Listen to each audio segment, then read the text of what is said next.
एक भूतिया बंगला था, वीरान और सुनसान।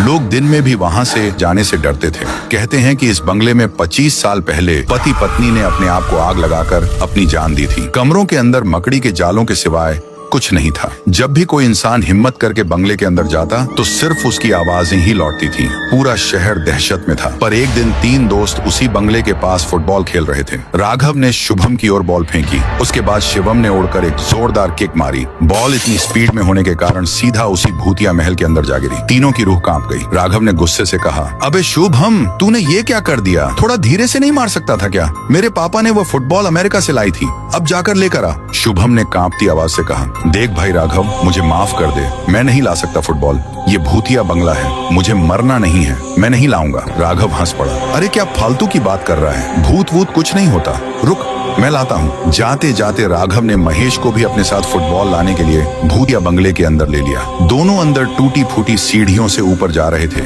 तभी अचानक से उनके सामने एक इंसान आया जिसका चेहरा सड़ा हुआ था और उसके हाथ में नुकीली कुल्हाड़ी। उस शैतान ने बेरहमी से राघव का सर काट दिया। महेश वहाँ से खिड़की की तरफ भागा। नीचे खड़े शुभम और मोहित को हाँफते हुए कहा, मुझे बचाओ, उस शैतान ने राघव को मार दिया है, बचाओ प्लीज।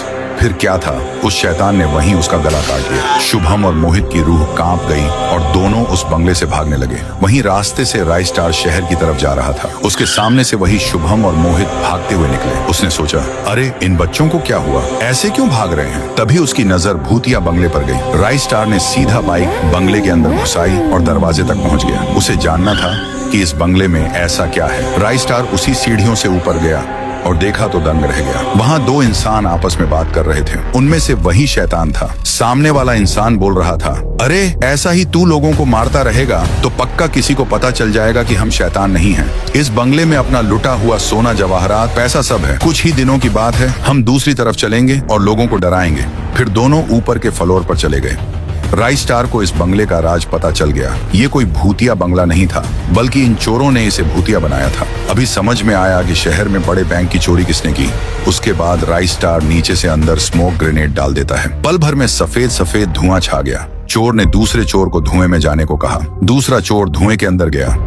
तभी अचानक राय स्टार उसके सामने कुल्हाड़ी लेकर आ गया और उसकी भी वही हालत कर दी जो वो इंसानों की करता था। चीखने की आवाज सुनकर दूसरा चोर ऊपर आ रहा था कि राय स्टार ने उसका भी सर धड़ से अलग कर दिया। राय स्टार ने सारा सोना जब्त कर लिया था। अगर राय स्टार की बहादुरी पसंद आई हो तो सब्सक्राइब करो ऐसे ही और धमाकेदार कहानियों के लिए, और जोरदार लाइक ठोक कर कमेंट में राय स्टार लिखना मत भूलना।